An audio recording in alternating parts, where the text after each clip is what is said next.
말씀의 제목은 회의론자 나다나엘이 예수님을 만나다 라는 제목을 가지고 요한복음 1장 43절부터 51절에 대한 하나님의 말씀을 나눕니다.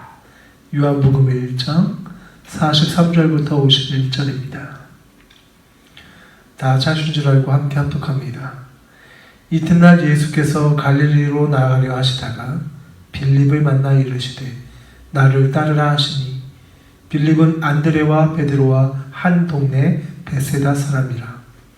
빌립이 나다나엘을 찾아 이르되 모세가 율법에 기록하였고 여러 선지자가 기록한 그 일을 우리가 만났으니 요셉의 아들 나사렛 예수니라. 나다나엘이 이르되 나사렛에서 무슨 선한 것이 날 수 있느냐. 빌립이 이르되 와서 보라 하니라. 예수께서 나다나엘이 자기에게 오는 것을 보시고 그를 가리켜 이르시되 보라 이는 참으로 이스라엘 사람이라. 그 속에 간사한 것이 없도다. 나다나엘이 이르되 어떻게 나를 아시나이까.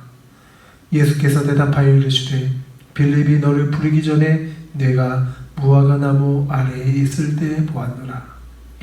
나다나엘이 대답하되 라비여 당신은 하나님의 아들이시오 당신은 이스라엘의 임금이로소이다. 예수께서 대답하여 이르시되 내가 너를 무화과 나무 아래에서 보았다 함으로 믿느냐. 이보다 더 큰 일을 보리라. 또 이르시되 진실로 진실로 너희에게 이르노니 하늘이 열리고 하나님의 사자들이 인자 위에 오르락 내리락 하는 것을 보리라 하시니라.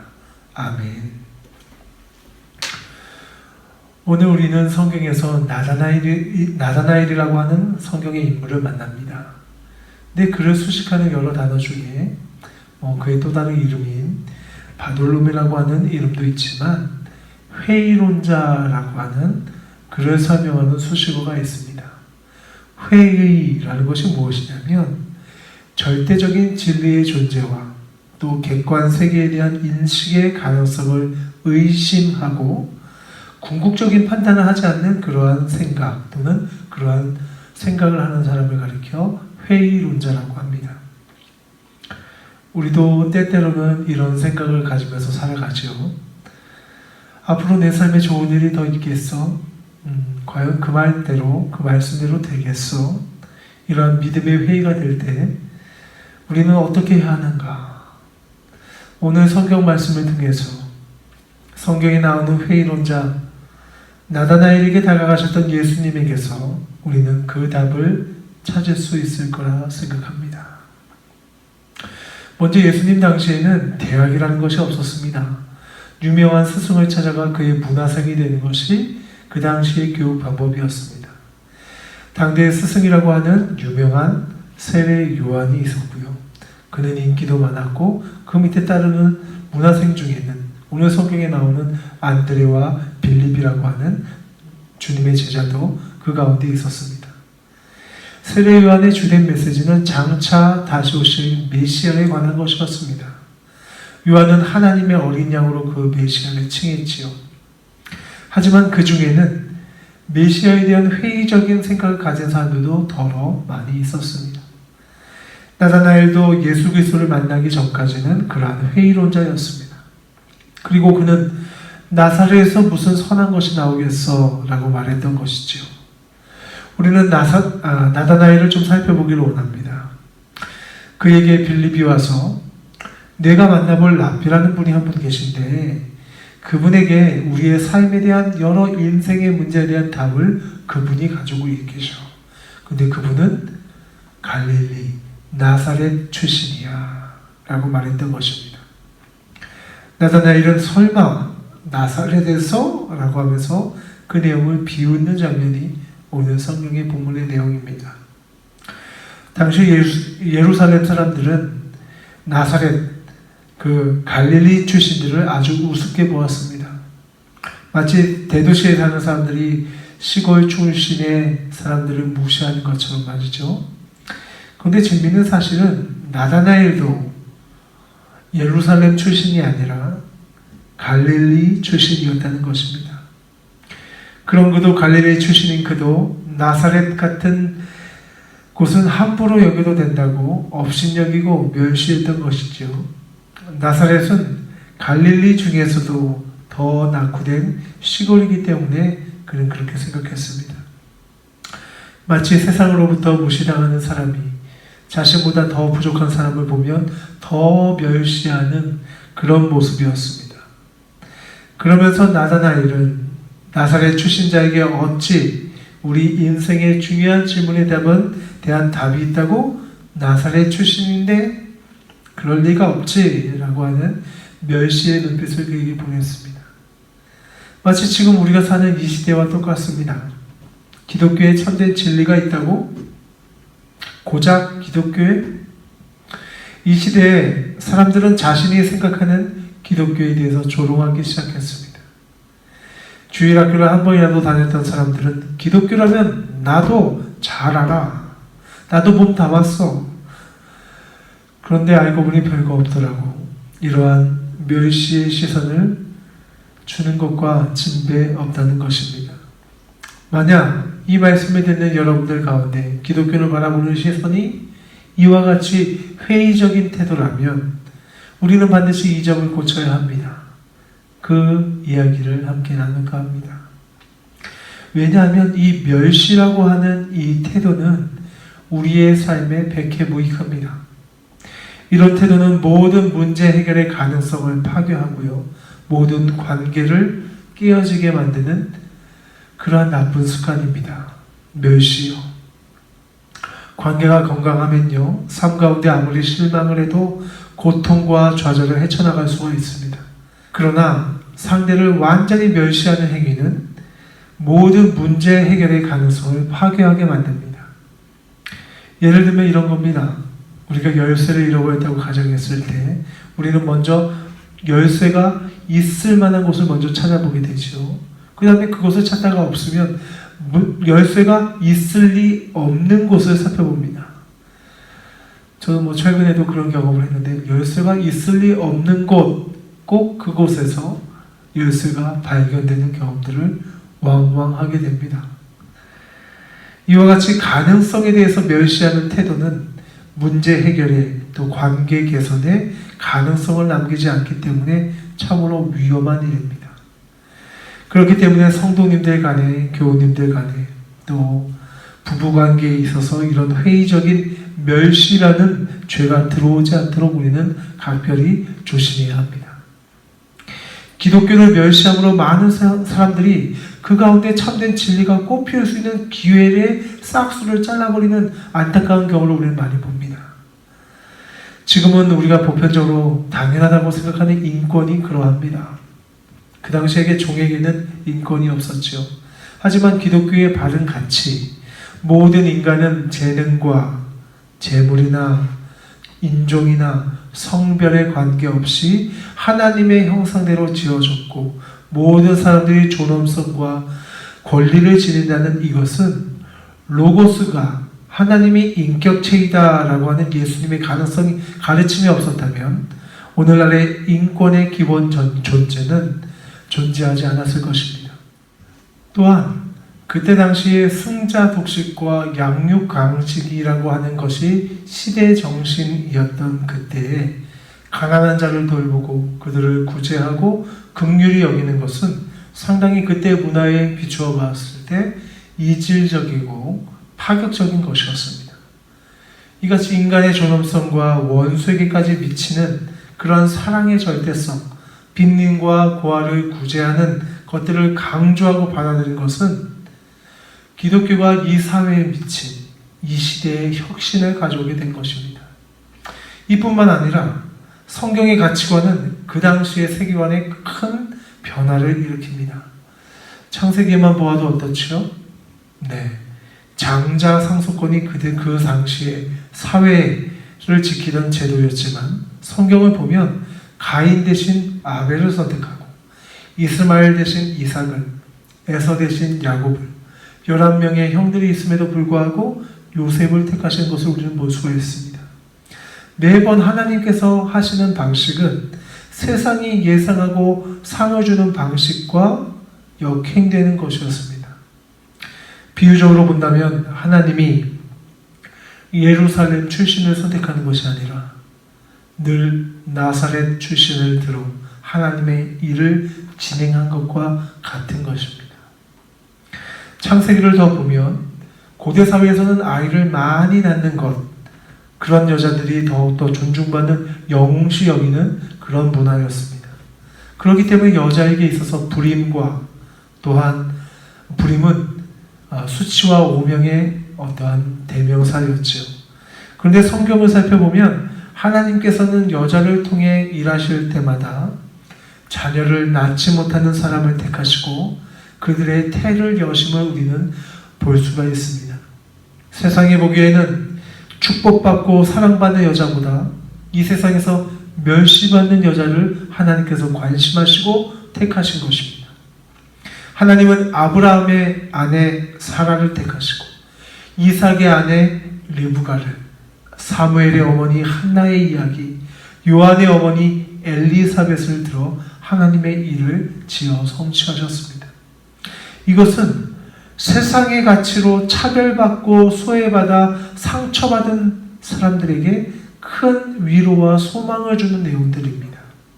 하나님은 남자든 여자든 또 그의 학벌이 높든 낮든 세상의 가치로 당신을 판단하지 아니하시고 하나님의 뜻에 합당한 자를 통해 일하신다는 귀한 복음인 것입니다.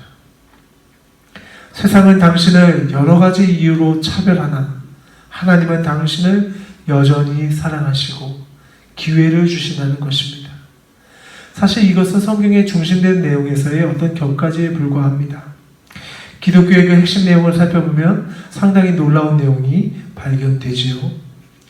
전지전능하신 하나님께서 친히 인간의 모습으로 이 땅에 오셔서 고난과 죽음을 당하시기까지 약해지셨다는 것.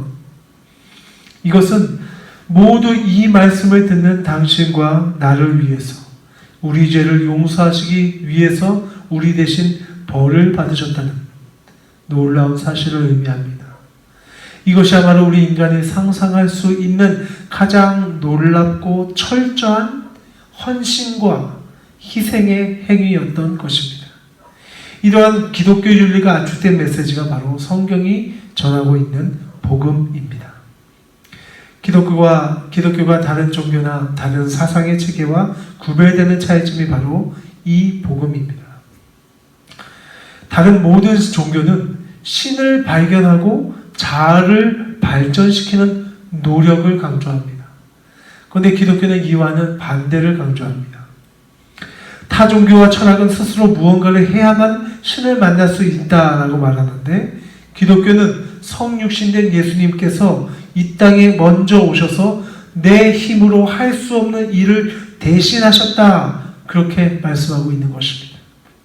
타 종교와 철학은 중요한 의문들의 답을 찾으려면 노력이 필요하다고 말하는데 기독교는 예수님이 그 문제의 모든 답이다 라고 명쾌하게 이야기하고 있는 것을 우리는 알 수 있습니다. 세상의 사상은 성공한 강자를 위해서 존재하고 힘과 노력을 충분히 한 사람이 이긴다는 그 신념에 부합된 이야기들을 이야기하지만 기독교는 강자만을 위한 이야기가 아닙니다. 모든 사람, 특히 자신의 연약함을 고백하는 이들을 위해서 존재하는 것이 기독교입니다. 하나님, 나는 고칠 수가 없어요.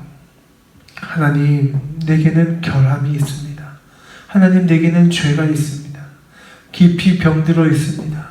라고 하나님 앞에 주님께 고백하는 자들을 위한 종교가 기독교이고요. 그래서 예수님이 필요합니다. 하나님과의 참신이신 하나님과의 올바른 관계를 회복하기 위해서 십자가에 달리신 예수 그리스도가 필요합니다. 이같이 고백하는 자들을 위해서 존재하는 것이 바로 우리가 믿는 참된 종교 기독교입니다. 기독교가 특별한 이유는 신을 찾으려면 당신이 이렇게 해야 한다라고 하는 것이 핵심이 아닙니다. 기독교는 하나님이 당신을 위해 이 땅에 오셔서 십자가에서 죽으셨습니다. 이것이 핵심인 것입니다. 이 중심가치에서 파생된 것이 바로 빈자와 약자와 빈민을 돌보며 권력과 성공 대신 사랑과 섬김을 위해서 살고 원수까지도 희생적으로 사랑해라 하는 것이 이 복음에서 파생된 중요한 사랑의 가치인 것입니다. 복음이란 이같이 우리의 근본적인 죄의 문제를 해결하기 위해서는 하나님께서 친히 예수 그리스도가 되셔서 이 땅에 오셨으며 우리 힘으로는 도저히 감당할 수 없는 죄의 문제를 해결하셨다는 것을 믿는 믿음에 있다는 것입니다. 이제 이 말씀을 나누는 성도님들께 여쭙고 싶습니다. 기독교의 복음은 받아들이면서 거기에서 실천 강령으로 명령하는 것에는 애써 외면하고 있지 않으십니까? 기독교가 세련되어 보이지 않아서, 화려해 보이지 않아서 회의에 빠지셨습니까? 기독교라고 욕하는 세상 사람들과 같이 나도 다 알아. 그렇게 말하는 교만함이, 또 고작 나사렛에서 라고 하는 그 멸시의 태도가 여러분 가운데 있지 아니하십니까? 인생에 대한 질문의 답을 하나님 안에서 찾기 위한 부분에서 이러한 것들은 더더욱 독이 되는 태도입니다. 교만과 멸시의 태도 말입니다. 나사렛의 이야기에서 중요한 것은 그가 진리 앞에서 교만함과 멸시의 태도를 보였다는 데 있습니다. 그랬던 그에게 자신을 보여주신 예수님은 그를 그 속에 간사한 것이 없는 이스라엘 사람이라고 칭하십니다. 다른 사람에게는 그가 거슬려 보이는 사람일 수 있을 것 같아요. 그의 대화를 통해서 알 수 있듯이 그는 거침없고 또 타인의 심기를 건드리는 성격이어서 그를 싫어하는 사람들도 아마 많았을 것입니다. 그런데 예수님은 그를 꿰뚫어 보시면서 나다나엘을 온유하게 대하십니다. 나다나엘은 그분의 통찰에 놀라 어떻게 당신은 나를 이토록 잘 아십니까? 라고 묻습니다. 그러자 예수님은 내가 무화과 나무 아래에 있을 때 보았노라 라고 말씀하시죠. 나다나엘이 무화과 나무 아래에서 무엇을 하고 있었는지는 성경에 기록되어 있지 않기 때문에 우리가 알 수 있는 방법은 없습니다. 중요한 것은 예수님이 그를 아셨다는 것입니다. 자기 앞에 계신 이가 은밀한 중에서도 나의 모든 것을 알고 계시는 하나님이심을 예수 그리스도의 그 신성을 발견한 것입니다. 또한 예수 그리스도가 구주라는 사실을 발견하고는 그는 이렇게 고백을 합니다.